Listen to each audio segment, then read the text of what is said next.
The story of the Sith after the fall of both Darth Vader and Sidious began with a simple but misguided belief: the Sith are extinct.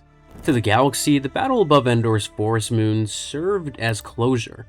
The legend's continuity, however, traced major instances of Sith revival in the centuries that came after.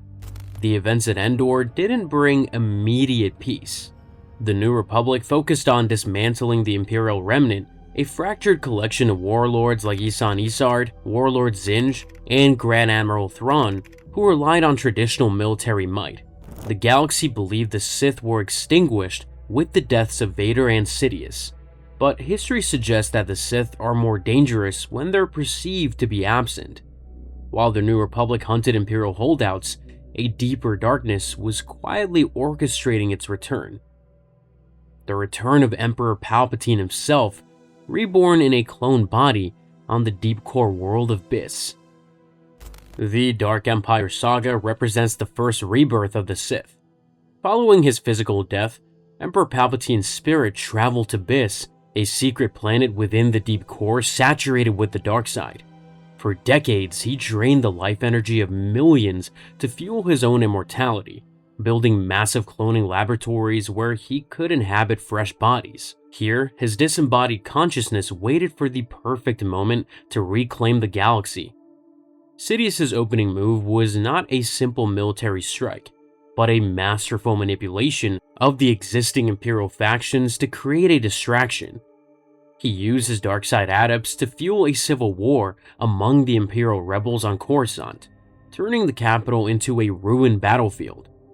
While the New Republic struggled to contain the chaos, a mysterious Imperial resurgence suddenly united the warlords under a single hidden banner. This sudden unity caught the heroes of the rebellion off guard, as they found themselves facing a coordinated assault. On the military side, the Emperor unleashed his most terrifying technological terrors, the World Devastators. These massive, moon-sized factory ships were designed to hover over a planet's surface and literally grind the crust into raw materials. As they consumed a world, internal automated refineries used the resources to mass-produce droids and starfighters that were immediately launched into combat. They were more than just weapons of destruction, they were self-sustaining engines of war that grew more powerful with every city they consumed. The destruction of the Mon Calamari shipyards by these machines proved that the Emperor's new military philosophy was one of total, uncaring consumption. In a desperate attempt to stop this nightmare, Luke Skywalker made the controversial decision to travel to Biss and voluntarily serve the Emperor. Luke realized that the Sith cannot be affected by conventional warfare alone, as Palpatine's mastery over death made him effectively immortal. He hoped to learn the secrets of the dark side from the inside, intending to sabotage the Emperor's cloning vats and unravel his power. However, the influence of the dark side proved far more seductive and overwhelming than Luke had anticipated. He soon found himself drowning in the Emperor's shadow, becoming the very thing he had set out to destroy, the supreme commander of the Imperial fleet. Leia Organa's role became the ultimate pivot for the fate of the Skywalker line and the galaxy. Sensing her brother's danger and the invading darkness, she traveled to Biss with Han Solo to confront the reborn Empire and rescue Luke. During the confrontation, she managed to steal a rare Jedi holocron and use the power of her own unborn children to shield herself from Palpatine's aura. Her presence reminded Luke of his humanity and his connection to the light, breaking the Emperor's psychological hold over him. Through Leia's courage, the siblings united their force energies to turn the Emperor's own destructive force storm against him, providing the first major blow to the resurgence. Despite his return, Palpatine's victory over death was deeply flawed. His dark side energy rapidly withered each clone body, forcing him to cycle through vessels within weeks. Worse, genetic templates were being sabotaged by ambitious traitors like Harnor Jax. The dark side, it seemed, was a parasite that inevitably destroyed whatever it inhabited, including its own master. The final chapter, Empire's End, closed the Dark Empire storyline by disrupting the very structure that made such a resurgence possible. This defeat looked vastly different from Endor because it wasn't just about destroying a battle station, it was about the total erasure of the Emperor's soul and his infrastructure. R2-D2 managed to damage the Eclipse II flagship, causing it to crash into the Galaxy Gun superweapon and obliterate the throne world of Biss. As the cloning VADs and the dark side links were vaporized, the Emperor was left without a backup plan or a world to retreat to. The death of Biss meant the death of the logistical heart of the Sith resurgence. In the immediate aftermath, the galaxy was left with a massive gap in Sith continuity because there was no clear successor to Palpatine's throne. Disregarding the rule of two, the resurrected Palpatine had intended to rule alone forever, never training a true apprentice to replace him. His darkside adepts were merely pawns and minions who lacked the strength or vision to lead the Sith Order. When Palpatine's soul was finally dragged into the chaos by the dying Jedi and Patageo's brand, the line of Sith was effectively severed. This left the remaining Imperial forces as leaderless fragments, lacking the supernatural guidance that had made the Dark Empire so fearsome. Ultimately, Palpatine's methods died with the destruction of his cloning technology and the loss of his ancient Sith artifacts. Any future darkside threats would have to start from scratch. This led to a period of relative peace for the New Republic, though it left behind a galaxy scarred by the memory of the Emperor's return. While the Sith as an organization was broken, the vacuum they left behind paved the way for other threats to emerge. Years after Emperor Palpatine's return ended, day-to-day politics slid back into familiar shapes. While whispers regarding the Sith faded from politics and the news, the mood in the galaxy never fully settled. Border systems argued over patrol routes, pirates filled trade lanes, public attention shifted to the next crisis. As the New Republic's reconstruction task continued, a silent architect of ruin waited for the galaxy's memory to fail and begin to take on a deliberate, lethal shape. After Emperor Palpatine's final destruction, the Sith influence in the galaxy appeared to vanish into the vacuum of history. The chaotic collapse of the Galactic Empire's core remnants left the dark side without a central guiding hand to direct its remaining disciples. While the New Republic celebrated a hard-won peace, the shadows of the old regime began to coalesce around a new, hidden leadership. The death of the Emperor did not signify the end of the Sith ideology, as his surviving agents possessed the knowledge to keep the tradition alive. Shira Bree, once a top-tier Imperial operative, recognized the need to preserve these dark teachings for a future era of dominance. Her survival ensured that the Sith flame would continue to flicker in the dark corners of the Outer Rim. Lumiya played a pivotal role in moving the Sith forward by claiming the title of Dark Lady of the Sith and reorganizing the scattered remnants of the dark side. She abandoned the traditional structure of the Imperial hierarchy to focus on a more mobile and clandestine approach to power.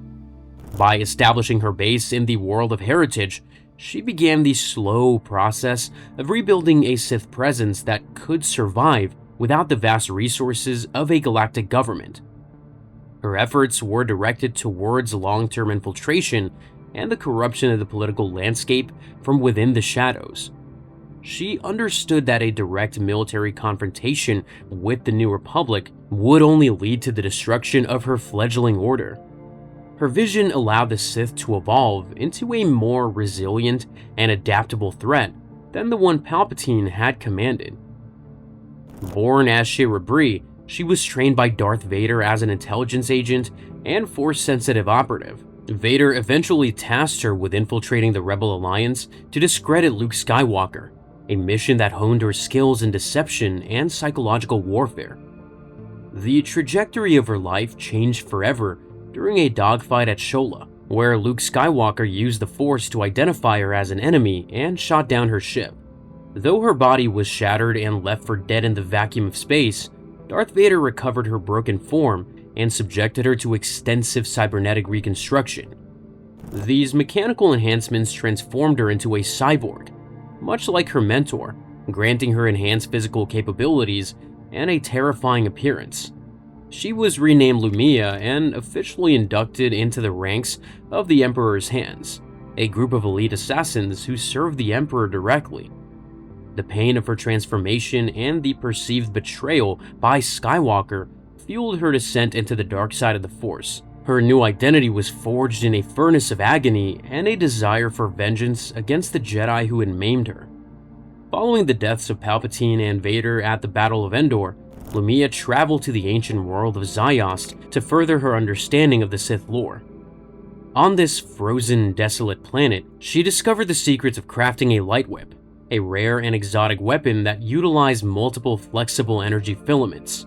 The light whip became her signature tool, allowing her to strike from unpredictable angles and bypass the standard defensive maneuvers of traditional lightsaber combatants.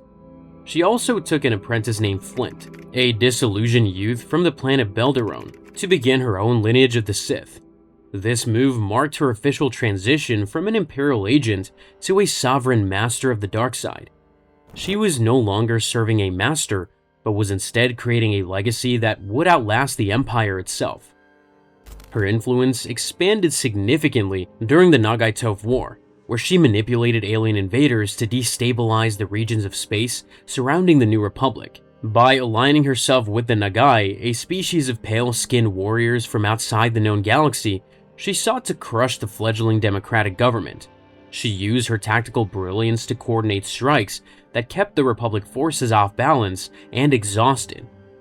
During those campaigns, she once again crossed blades with Luke Skywalker, proving that her light whip was a formidable match for his Jedi skills.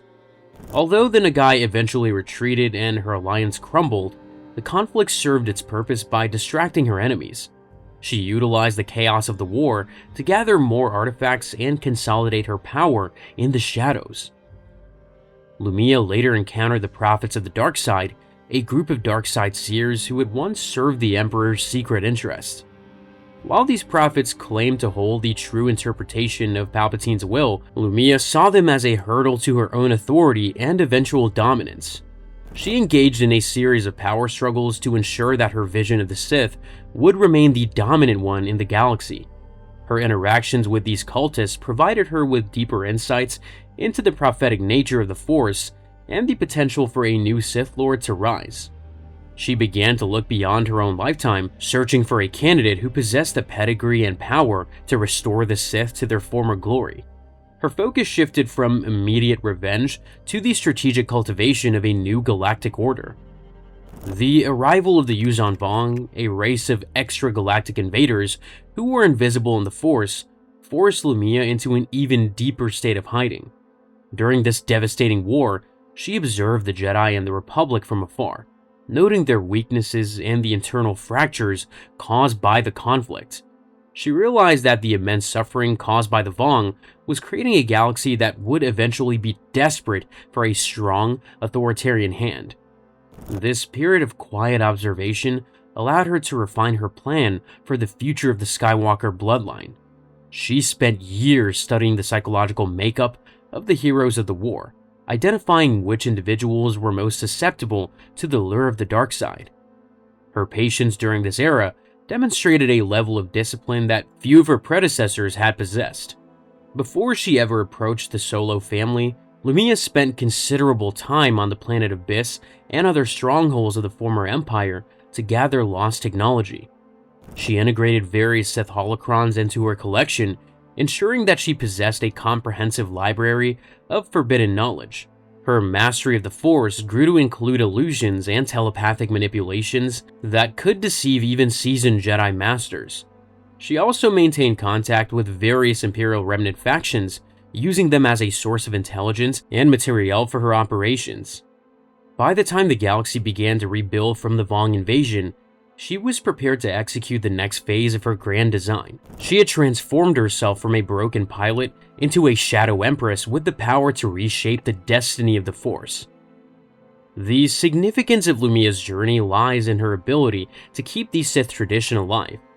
She bridged the gap between the era of Palpatine and the rise of a new Sith threat, ensuring that the dark side remained a constant presence. Her survival proved that the Sith could thrive as a decentralized and secretive movement rather than a visible empire. By focusing on the corruption of the heart rather than just the conquest of territory, she laid the groundwork for a much more insidious return.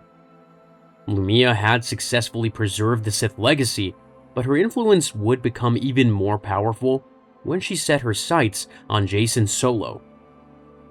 The New Jedi Order series of books described a conflict that tore through civilian life, not just fleets and capitals. Worlds fell to the Yuuzhan Vong advance. Refugees flooded other worlds in unprecedented numbers. Survivors across the galaxy learned to expect the next disaster to arrive without warning. In this environment, Jacen Solo emerged as a powerful but deeply conflicted Jedi. He was haunted by the realization that the light side might be too restrictive to ensure true stability. During the Yuuzhan Vong War, he was captured and tortured by the alien invaders, an experience that shattered his traditional views of morality. Under the tutelage of the radical Vergir, he learned to embrace pain and total force awareness, laying the psychological foundation for his future. This era marked the beginning of his detachment from the Jedi Order's dogma, as he began to believe that the ends always justified the means. Following the war, Jacen spent 5 years traveling the galaxy to study esoteric force branches, a journey that isolated him from his family and further blurred his ethical boundaries. During the subsequent Killik crisis in the Darkness Trilogy, Jacen demonstrated an increasing willingness to use the Force to manipulate others, including his own family, for what he perceived as the greater good. He used his powers to brainwash others and even incited a war to prevent a potential future vision of a galaxy in flames. This period saw him become a cold, calculating strategist who viewed individuals as chess pieces to be moved or sacrificed. Luke Skywalker watched with growing unease as his nephew's empathy withered, yet the Grandmaster's own responsibilities to the fragile Jedi Order prevented him from intervening before the corruption took deep root. The true channel for Jacen's transformation arrived in the form of Lumiya. She sought Jacen out, recognizing that his desire for peace and his vast power made him the perfect candidate to restore the Sith lineage. Lumiya masterfully manipulated Jacen's fears, convincing him that only a Sith Lord could bring the discipline and order necessary to prevent the galaxy from descending into eternal chaos. She presented the dark side not as an evil pursuit, but as a selfless sacrifice where the practitioner takes the burden of sin upon themselves for the sake of the many. Under her guidance, Jacen began to believe that his destiny was to become a galactic savior through the path of the Sith. As the Second Galactic Civil War erupted, Jacen took control of the Galactic Alliance Guard, a secret police force that mirrored the brutality of the old Imperial Inquisitions. He began using Sith techniques to interrogate rebels and secure his political power, all while Lumiya remained his shadow advisor. Luke Skywalker, desperate to maintain the neutrality of the Jedi, initially tried to work with Jacen, unaware that his nephew was already plotting the subversion of the entire democratic system. The tension between the Jedi and the state reached a breaking point as Jacen's methods became increasingly extreme, forcing Luke to realize that the boy he helped train was becoming a monster.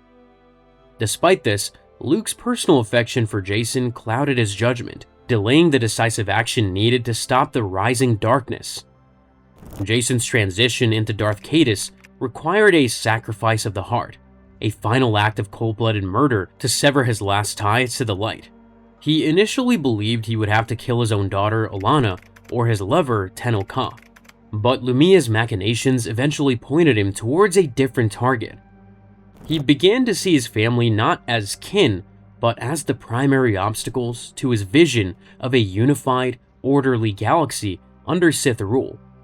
This psychological shift was the final nail in the coffin of Jacen Solo's identity, allowing the persona of Darth Caedus to fully take command.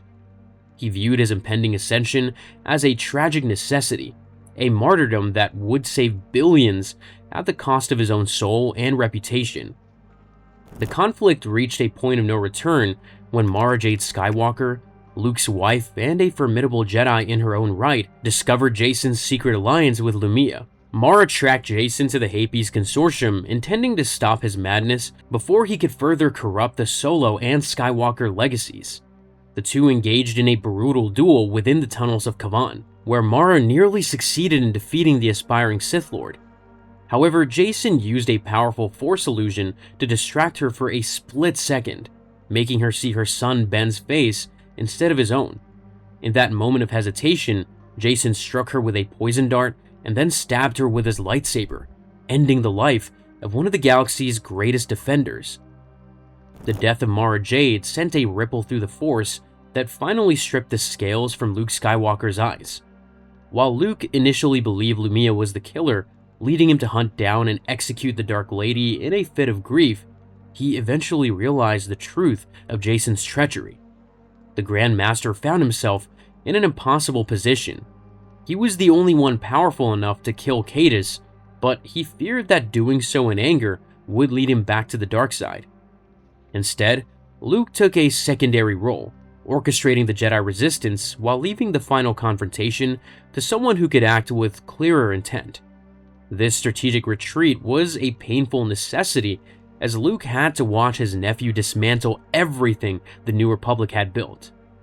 As Darth Caedus, Jacen successfully staged a coup and became the co-chief of the State of the Galactic Alliance, effectively turning the government into a new Sith-led empire. He utilized the military to crush any world that defied his authority, believing that a single iron-fisted rule was the only way to prevent the endless war he had foreseen. His reign was characterized by extreme surveillance, the suppression of the Jedi Order, and the use of superweapons to cow his enemies into submission. Despite his claims of doing this for peace, his actions only fueled the fires of rebellion and pushed the galaxy further into the abyss. The Sith Empire he envisioned was built on a foundation of blood, held together only by his personal might and the fear he instilled in his subordinates. The task of ending Caedus' reign fell to his twin sister, Jaina Solo, who accepted the role of Sword of the Jedi with a heavy heart. Jaina recognized that she was the only one who could get close enough to Jacen to strike him down, but the emotional cost of killing her own brother was a sacrifice nearly as great as life itself. She underwent specialized training with the Mandalorian Boba Fett to learn non-Jedi combat techniques that would catch her brother off guard. Jaina's journey was one of pure duty. She had to hollow out her own feelings to become the weapon the galaxy required. Her sacrifice was not of her body, but of her family bond, as she prepared to commit fratricide to save the Republic. The final duel between the twins took place aboard the Star Destroyer Anakin Solo, a setting deeply symbolic of their shared history and the legacy they both carried. Jaina fought with a grim, surgical precision, refusing to be swayed by Jacen's attempts to manipulate her emotions or justify his atrocities. Even as she suffered grievous injuries, she pressed the attack, eventually severing Jacen's arm and dealing him a fatal blow. In his final moments, the veil of the dark side seemed to lift, and Jacen used his last strength to warn his lover, Tenel Ka, of a coming bioweapon attack, showing a flicker of the man he once was. Jaina stood over his body, a victor in name only, carrying the permanent trauma of having extinguished her other half. Jacen's death marked a definitive end to this particular Sith resurgence because he had failed to secure a clean handoff or a legitimate apprentice to carry on his legacy. Unlike the ancient Sith who built enduring empires, Caedus was a solitary figure whose power was derived from his own desperation rather than a stable ideological foundation. By killing Lumiya and isolating himself from all allies, he ensured that his brand of Sith philosophy died with him on the floor of his flagship. There was no successor waiting in the wings to seize the mantle, leaving the Sith cause fragmented and leaderless once again. His fall served as a grim reminder that a peace built on the dark side is inherently fragile and destined to consume its creator. While the death of Darth Caedus ended one visible Sith line, another Sith tradition already existed in isolation far across the galaxy. Deep within the wild space, a primitive yet potent society of dark side users maintained their ancient ways. This hidden order remained untouched by the wars between the Jedi and the Galactic Alliance, festering on a remote world for millennia. Their eventual emergence into the wider galaxy proves that the Sith are an adaptable plague that cannot be easily cured. The vacuum left by the Galactic Legacy era provided the perfect shadow for this forgotten tribe to finally step into the light. In the Lost Tribe of the Sith collected stories, the origins of this group trace back to the era of the Great Hyperspace War, 5,000 years before the rise of the Empire. A Sith dreadnought named the Omen, commanded by Captain Yaru Corson, crashed on the remote planet Kesh after being knocked off course by a Jedi ambush. Yaru Corson, a high-ranking officer in Nagasato's Sith Empire, found himself stranded with a crew of Sith warriors and Massassi slaves. Cut off from the rest of the galaxy, these survivors realized they had no way to return to their original fleet. Corson assumed total control, executing his own brother to solidify his rule and ensure the survival of his people. They conquered the local sentient species, the Kashiri, who viewed these powerful newcomers as gods descending from the heavens. This lineage represents a true Sith revival because it maintained a collective society rather than the solitary path of the Baneite Sith. The Baneite Sith refers to the rule of two established by Darth Bane. Unlike Bane's followers who lived in the shadows of the Republic, the tribe built an entire civilization founded on Sith law and hierarchy. They did not suffer from the same bottlenecks of knowledge that plagued the rule of two when a master died prematurely. Their strength came from a vast pool of Force sensitives who competed openly for rank and prestige. Because they evolved in a vacuum, their culture remained a pure reflection of the ancient Sith Empire's social structure. As the centuries passed in Kesh, the tribe evolved into a complex feudal society under the rule of various Grand Lords. The environment of the planet shaped their philosophy, forcing them to balance their innate cruelty with the necessity of maintaining a stable population. They built great cities like Tav and developed a culture where betrayal was a tool for advancement, but total chaos was forbidden. Despite their isolation, they never lost their connection to the dark side of the Force, passing down techniques through generations of Sith Sabers and High Lords. Their existence remained a secret even as the Jedi fought numerous other wars across the stars. This stability allowed them to preserve artifacts and histories that had been lost to the rest of the galaxy. In the comic series The Lost Tribe of the Sith, their return to the galactic stage started when a derelict ship containing a Sith meditation sphere named Ship arrived on Kesh. Ship was a sentient vessel created by ancient Sith alchemy that sought a new master after the death of its previous owner. It eventually chose Sarasu Talon, a powerful and ambitious High Lord of the tribe, to lead his people off-world. Talon possessed a ruthless intellect and a deep desire to expand the tribe's influence beyond the borders of their lonely planet. With the mobility provided by Ship, the tribe finally possessed the means to cross the vast distances of space. This encounter marked the end of their isolation and the beginning of a new era of expansion. During their initial expedition into the galaxy, the tribe encountered the entity known as Abeloth, a being of immense dark side power trapped in the Maw Cluster. To combat this shared threat, the Sith were forced into an uneasy and temporary alliance with the Jedi Order. It was during these skirmishes that the galaxy at large first learned of the tribe's existence and their unique martial traditions. The Sith warriors displayed a level of coordination and military discipline that differed greatly from the solitary assassins of the Rule of Two. Sarasu Talon sought to use the power of Abeloth to transcend his mortal form and become a celestial being. This ambition highlighted the ultimate goal of the tribe, the pursuit of absolute godhood through the mastery of the dark side. Vestara Kai, a talented young Sith apprentice and daughter of High Lord Gavar Kai, emerged as a central figure during these conflicts. She was a highly skilled combatant who demonstrated the tribe's ability to infiltrate and manipulate their enemies with charismatic deception. As she traveled alongside the Jedi, she developed a complex relationship with Ben Skywalker, the son of Grandmaster Luke Skywalker. Ben Skywalker was a gifted Jedi Knight who struggled to reconcile his duty with his glowing feelings for the Sith girl. Their interactions provided a rare window into the clashing ideologies of the two different Force traditions. The Star's journey showed that even the most loyal members of the tribe were capable of questioning their rigid upbringing when faced with the wider galaxy.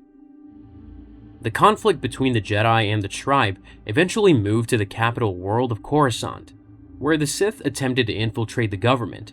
Under the leadership of their various High Lords, they utilized their numbers to sow discord within the Galactic Alliance. They did not rely solely on lightsabers, instead using political maneuvering and social engineering to weaken their opponents. This strategy mirrored the ancient Sith methods of subverting Republic institutions to pave the way for a total takeover. The Jedi found themselves overwhelmed by a Sith presence that was far more numerous than anything they had encountered in over 1,000 years. Coruscant's deep levels became a battleground for a war that the public barely understood. While the Jedi fought to contain the tribe, the Sith remained focused on securing ancient sources of power that could grant them eternal dominance. Sarasu Talon's transformation into a monstrous entity forced both the Jedi and Sith to realize that some powers were too dangerous to control. The internal rivalries of the tribe often hampered their progress, as various lords competed for the position of Grand Lord. This constant infighting was both their greatest strength and their most significant weakness. While only the strongest climbed the hierarchy, it prevented them from presenting a unified front against the Jedi. Despite these fractures, their collective power remained a formidable threat to the stability of the entire galaxy.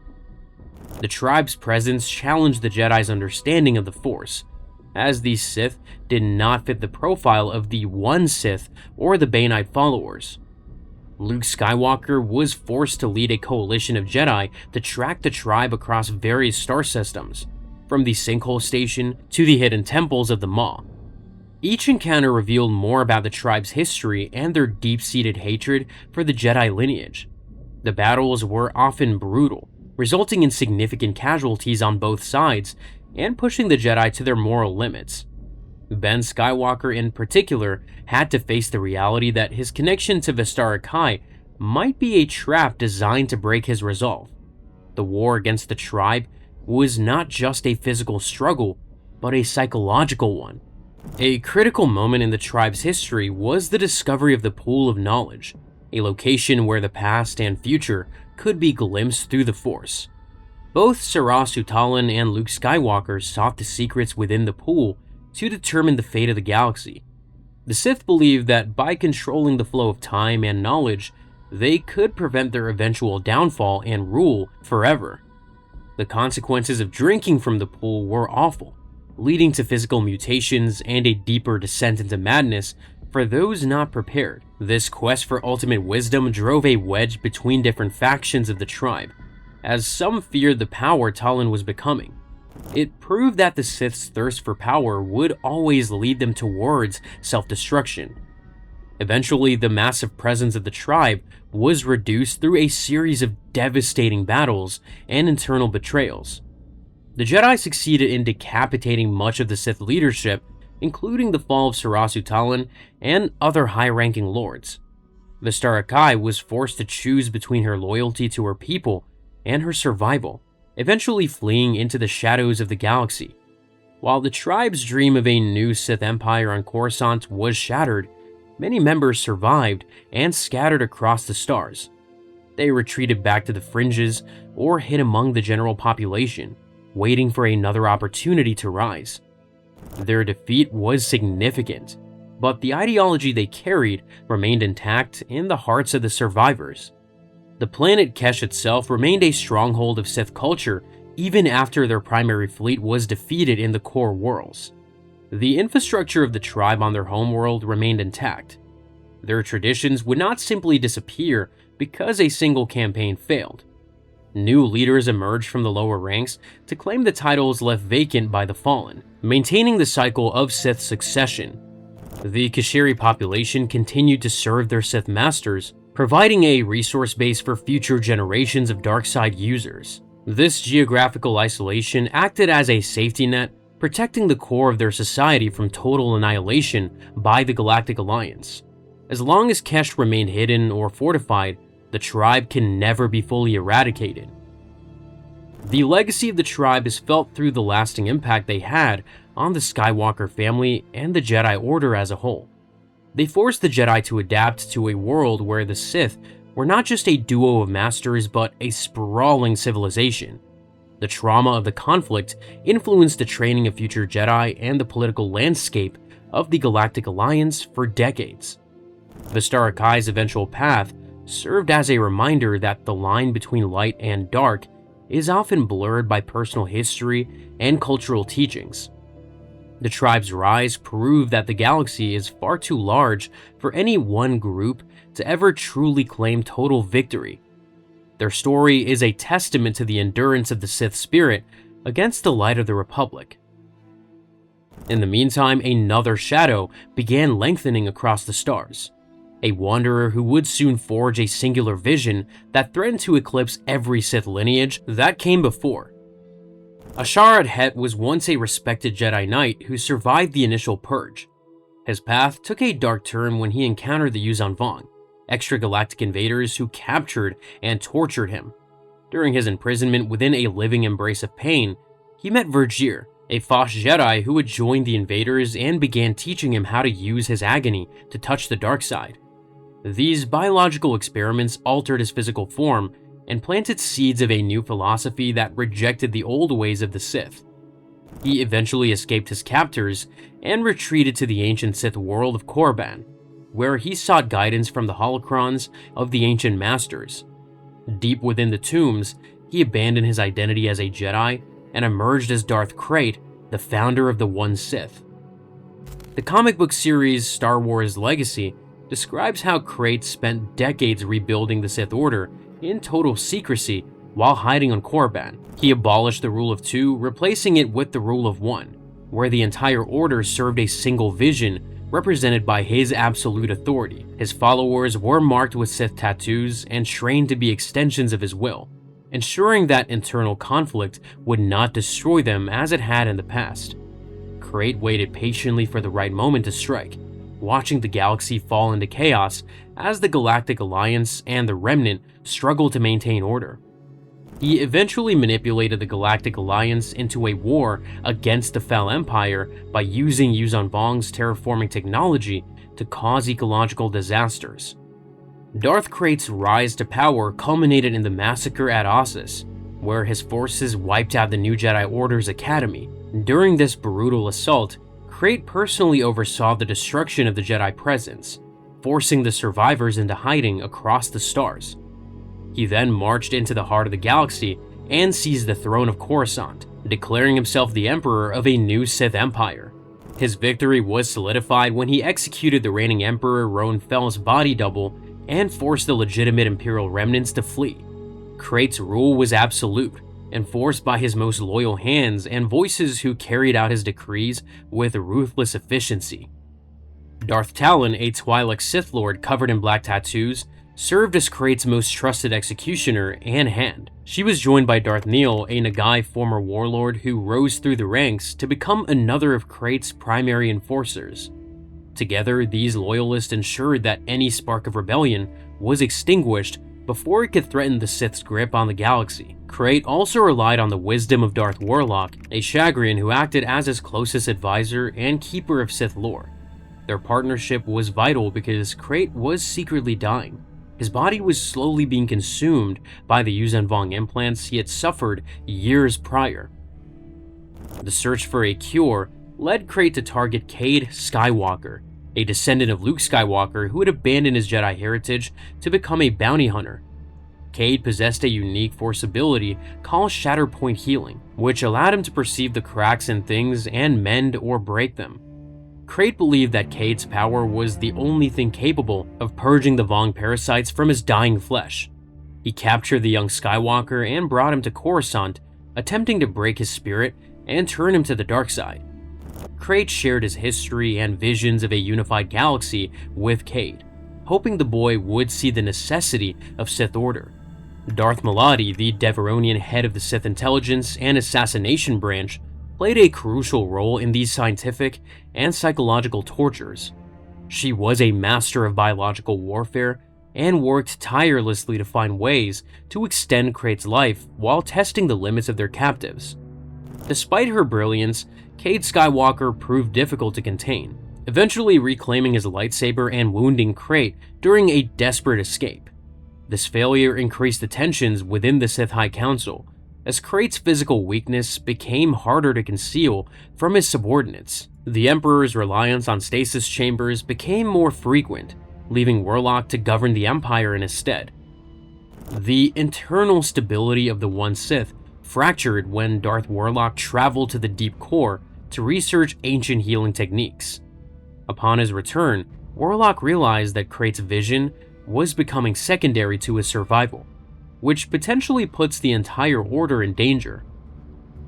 In a bold move for power, Warlock struck down his master while Krayt was vulnerable. The advisor then claimed the throne for himself, telling the rest of the Sith that the Emperor was recovering in secret. Warlock maintained this deception for a significant period, using the Emperor's voice to issue commands and keep the other Sith Lords in line.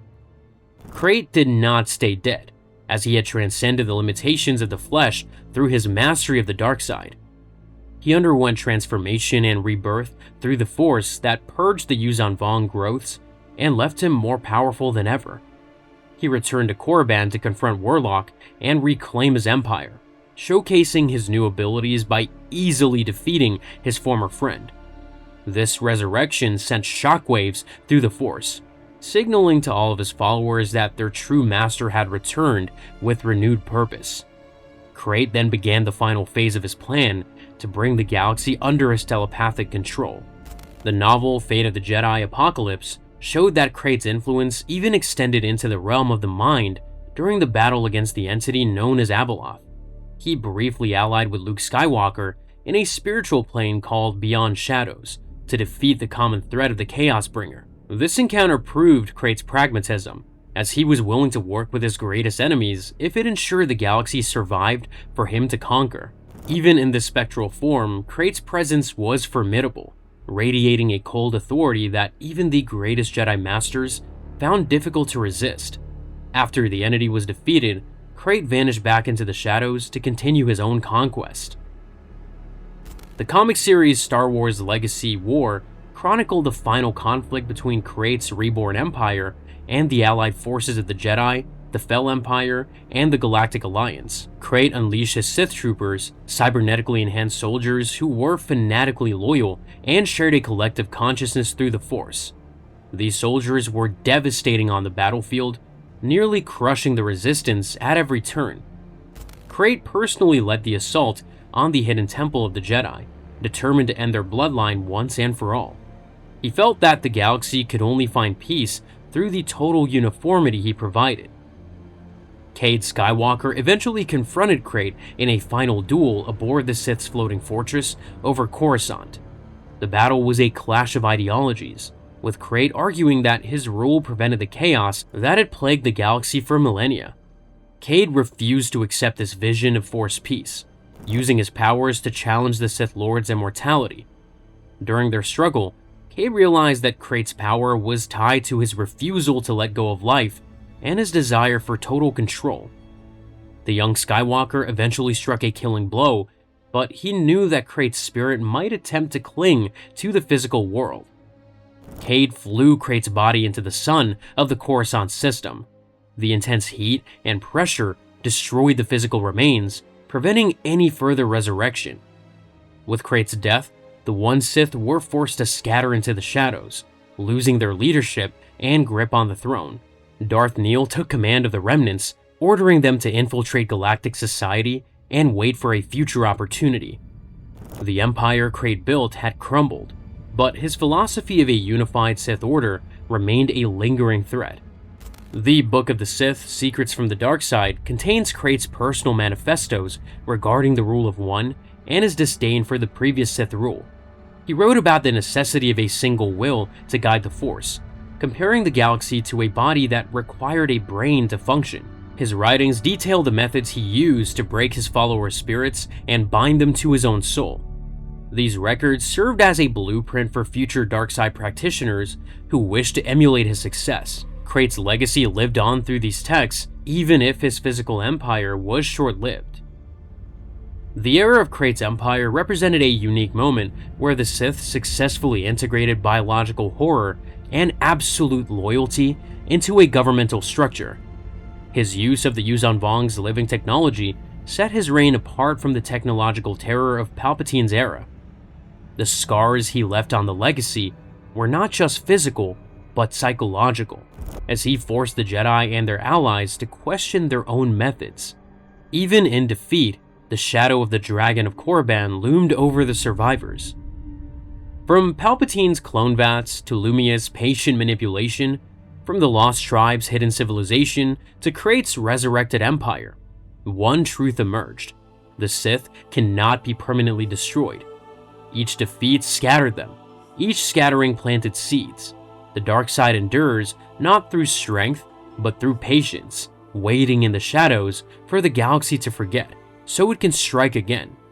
Before the names Caedus and Krayt became synonymous with terror in the New Republic, there was a survivor tracking the Empire's sins from the darkness of the Outer Rim. The Purple Blade did not go out in the fall.